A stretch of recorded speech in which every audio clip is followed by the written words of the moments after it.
Assalamualaikum warahmatullahi wabarakatuh. Di pertemuan kali ini memang berbeda dengan pertemuan yang sebelumnya, di mana sebelumnya kita bisa melakukan perkuliahan secara langsung, bisa bertatap langsung dengan teman maupun dosen. Di semester kali ini perkuliahan dilaksanakan dengan daring. Jadi dengan adanya daring ini tidak membuat proses pembelajaran kita berhenti.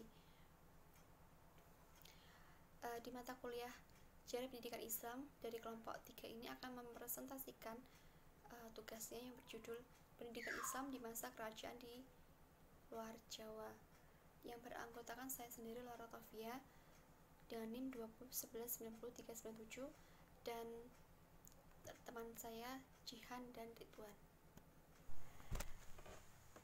Di sini saya akan menjelaskan tentang Kerajaan Perlak. Kerajaan Perlak sendiri berdiri pada tahun 840 sampai 1292 Masehi dan terletak di Aceh Timur. Sejarah berdirinya sendiri berawal dari Perlak yang memiliki penghasil kayu yang berkualitas bagus untuk pembuatan perahu, dan tidak heran jika banyak para pedagang dari Gujarat, Arab, India berdatangan dan bersinggah di Perlak, sehingga Perlak juga terkenal sebagai bandar niaga yang maju. Dan Kerajaan Perlak pun tidak terlepas dari perjuangan seorang Syekh Maulana Ali Al-Mu'tabar. Ia datang ke Perlak bersama orang Arab dari Bani Hashim yang bertujuan untuk berdagang dan menyebarkan agama Islam. Setelah ia melakukan pembauran dengan penduduk di sana, ada dari sekelompok mereka juga yang menikahi penduduk Perlak. Kelamaan Islam orang Perlak pun masuk ke agama Islam. Nah, pada akhirnya Islam berkembang dan membentuk Kerajaan Perlak. Dan berdirinya Kerajaan Perlak ini didirikan oleh Syekh Maulana Abdul Aziz Shah yang bergelar Sultan Alauddin Syekh Maulana Abdul Aziz Shah. Awal mula runtuhnya Kerajaan Perlak sendiri berawal dari adanya proses pendamaian antara kaum Sunni dan Syiah. Adanya Sultan Makdum Alauddin Malik Muhammad Alim Shah II, yaitu melakukan politik persahabatan dengan tetangga untuk memperkuat dalam menghadapi serangan dari Sriwijaya.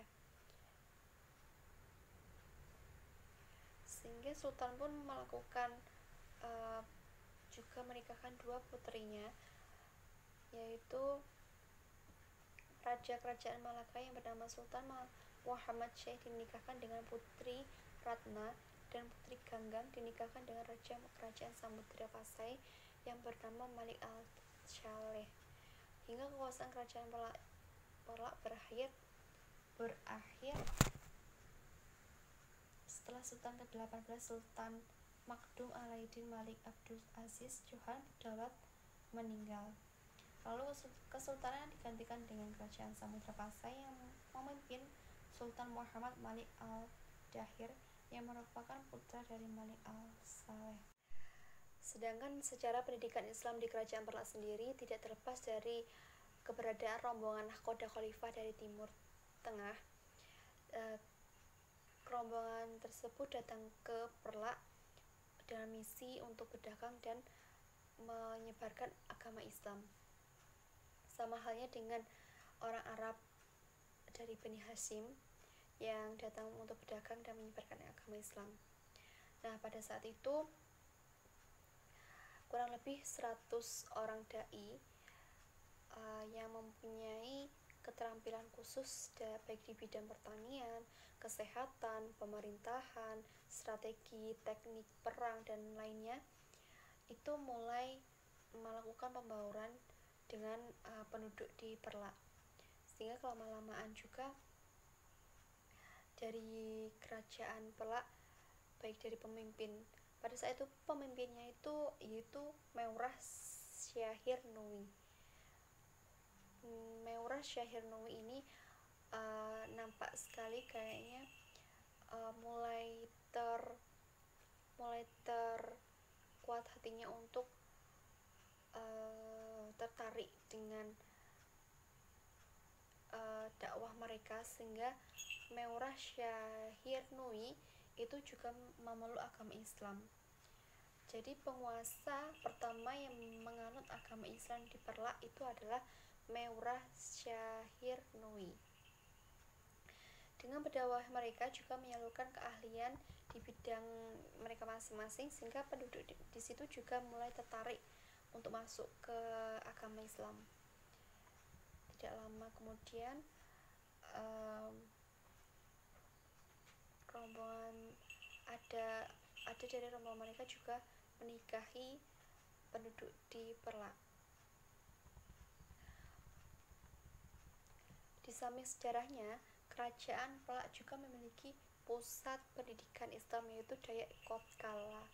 Dayak dinamakan sebagai perguruan tinggi. Assalamualaikum warahmatullahi wabarakatuh. Perkenalkan, nama saya Ridwan Ardianto. Saya di kelompok 3 mata kuliah Sejarah Pendidikan Islam di Nusantara atau di Indonesia.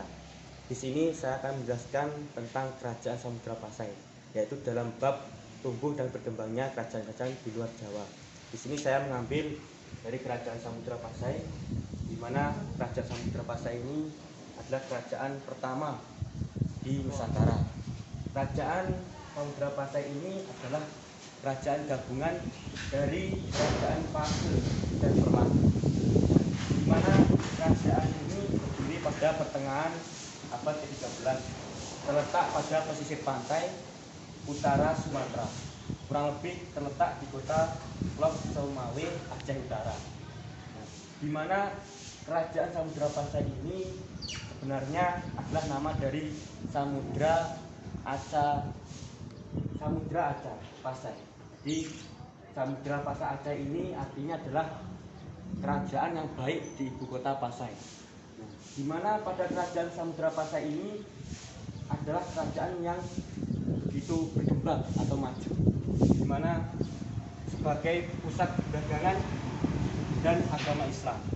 Di sana pada masa kejayaannya perdagangan maju dan banyak datangi saudagar dari beberapa negeri di Cina, India, Siam, Arab, dan Persia. Di mana kerajaan Samudra Pasai dalam perdagangan ini melewati arus Selat Malaka. Jadi Selat Malaka ini adalah selat internasional, jalur internasional, dan di mana kerajaan Samudra Pasai ini adalah berperan penting dalam sistem perdagangan di Nusantara. Nah, oleh karena itu kerajaan Samudra Pasai ini terkenal dengan produksinya atau sesuatu yang dalam sistem perdagangannya dikenal di dunia, yaitu adalah produksi rempah-rempah seperti itu. Di mana kerajaan Samudra Pasai ini dalam jual beli, sistem jual belinya menggunakan koin emas atau bisa disebut dengan dirham. Nah, itu adalah sedikit dari tumbuh berkembangnya kerajaan Samudra Pasai. Di sini saya akan menjelaskan mengenai pendidikan dalam kerajaan Samudra Pasai. Jadi di sini penyebarannya sangat luas sekali, ya, dalam menyebarkan agama Islam di Nusantara. Sebenarnya kerajaan Samudra Pasai ini sangat berperan penting dalam penyebaran agama Islam. Karena apa? Kerajaan ini berperan dalam pendidikan atau dalam penyebaran ini lewat jalur perdagangan internasional. Jadi penyebarannya dipegang oleh para pedagang berasal dari tanah Arab, Persia, dan Gujarat. Nah, disinilah agama Islam atau sistem pendidikan ini terbawa melalui arus perdagangan. Nah, ini apa pendidikan dari sistem yang digunakan dalam kerajaan Samudra Pasai? Jadi di sini ada materi pendidikan dan pengajaran agama Islam di bidang syariat adalah fikih mazhab Syafi'i. Jadi materi pendidikan dan pengajaran agama Islam di bidang syariat adalah fikih mazhab Syafi'i. Nah, sistem pendidikannya secara informal. Jadi kerajaan Samudra Pasai ini menggunakan sistem secara informal. Apa secara informal itu? Menggunakan majelis taklim atau halakoh. Jadi ketika ada guru waktu di masjid seperti itu, nah muridnya itu langsung membuat lingkaran dan berdiskusi bersama dengan gurunya seperti itu. Nah, itu yang disebut dengan halakoh atau majelis taklim. Yang di situ diisi dengan agama Islam atau ajaran-ajaran pendidikan seperti itu. Nah, mengapa Kerajaan Samudra ini sangat maju dalam pendidikan? Di sini tokoh agama ini merangkap menjadi tokoh pemerintahan. Jadi di sini ada sinkronisasi atau hubungan kaitannya mengenai pemerintahan dan juga mengenai agama. Jadi di sini terjadi hubungan. Nah, di sini saya akan menjelaskan merosotnya atau melamahnya Kerajaan Samudra Pasai. Jadi ada Kerajaan Majapahit, di mana Kerajaan Majapahit ini dipimpin oleh Gajah Mada, yang dimana beliau melihat atau mengetahui kejayaan Kerajaan Samudra Pasai. Nah, dari bidang perdagangan terutama. Nah, setelah itu Kerajaan Majapahit menyusun rencana untuk menyusun perperangan dengan Samudra Pasai. Pada peperangan yang pertama, Samudra Pasai ini menang. Hasil dari Majapahit gagal menyerang Samudra Pasai.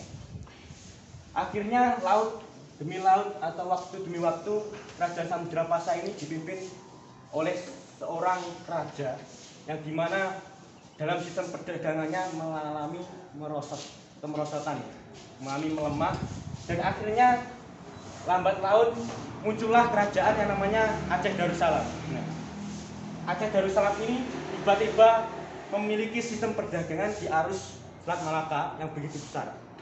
Nah, inilah membuat Kerajaan Samudra Pasai ini akhirnya melemah dan tidak ada sistem perdagangan dan juga sistem dari politik.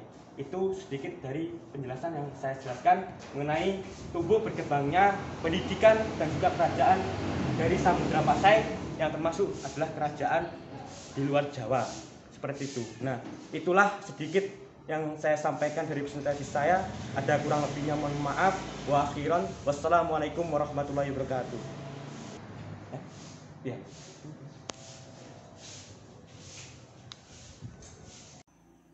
Assalamualaikum warahmatullahi wabarakatuh. Di sini saya Jihan Nafis, anggota dari kelompok 3.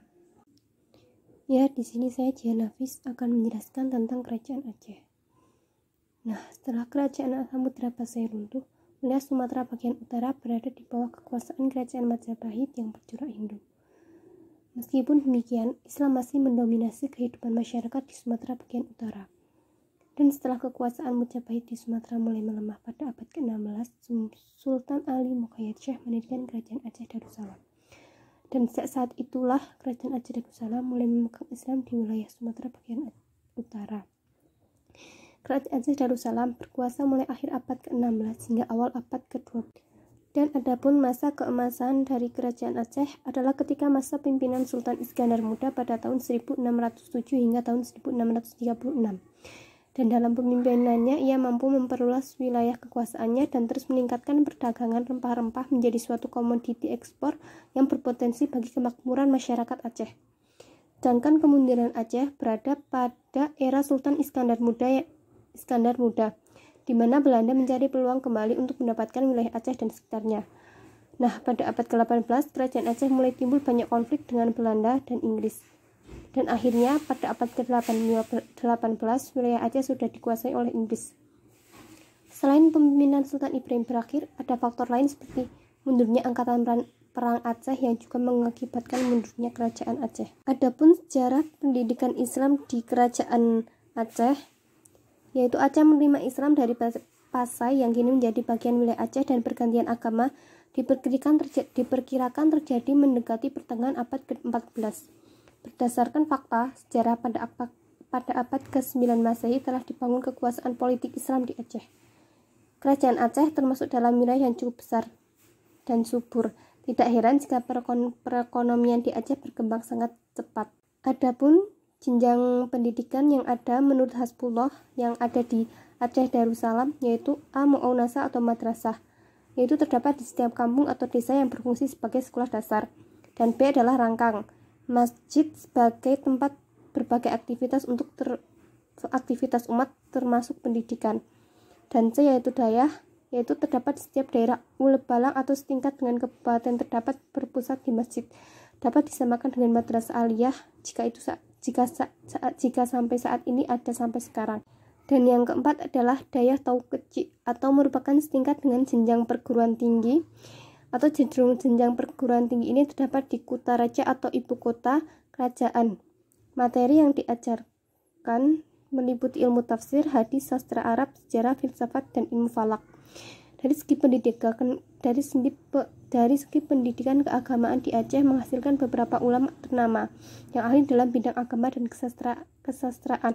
Para ulama tersebut antara lain Hamzah Fansuri, Syamsuddin al-Sumatrani, Nuruddin Ar-Raniri, dan masih banyak lagi. Dan yang terakhir yaitu Kerajaan Malaka. Kerajaan Malaka ini sejarahnya berawal dari Raja Pares Muara. Itu bersembunyi di Malaka karena takut adanya balasan dari Raja Pahang atas kematian saudaranya yang dibunuh oleh para Meswara. Dan saat para Meswara datang ke Malaka ini masih menjadi desa yang kecil, sehingga pada waktu singkat juga para Meswara menjadi orang yang berkuasa di Malaka. Kemudian Raja para Meswara mendirikan kerajaan Malaka pada abad ke-15, dan Malaka pun berkembang karena kan Malaka itu sebagai pusat jalurnya perdagangan dari perdagangan orang Arab, India, dan Nusantara lainnya itu melintasi jalur Malaka. Dan pada saat karena banyak pedagang yang melalui jalur dagang di Malaka, melibatkan proses masuknya Islam yang semakin berkembang, sehingga menyebarnya Islam itu juga melalui anggota perdagangan yang datang dari daerah tertentu. Nah, pada Kesultanan Malaka hanya berlangsung selama 1 abad dengan raja terakhir yaitu Sultan Mansur Shah, dan runtuhnya kerajaan ini jatuh pada tahun 1511 dikarenakan lemahnya dan tidak ada kepedulian sultan atas masalah kenegaraan, ditambah lagi karena adanya keserangan dari bangsa Portugis yang dipimpin oleh Alfonso de Albuquerque. Sedangkan sejarahnya pendidikan Islam di Malaka sendiri itu berawal dari para Meswara yang memeluk agama Islam dari mazhab Syafi'i dari bujukan putri dari Pasai yang bernama Megat Iskandar Shah. Nah, pada saat itu rakyat Malaka yang ikut masuk agama Islam itu semakin lama semakin banyak, sehingga Malaka menjadi kesultanan Islam pertama di Malaka, dan para Meswara bergelar Megat Iskandar Shah. Nah, untuk pendidikannya sendiri itu di Malaka meliputi pendidikan berbasis agama, karena kan kontennya tentang pendidikan agama. Jadi di sini juga berbasis pada agama Islam, karena agama Islam berkembang dengan pesatnya sehingga memunculkan sebuah materi berbentuk bahasa Arab yang dibawa oleh orang Arab langsung, yang berupa tauhid, fikih, dan lainnya. Mungkin itu yang dapat kita sampaikan, kurang lebihnya mohon maaf. Wassalamualaikum warahmatullahi wabarakatuh.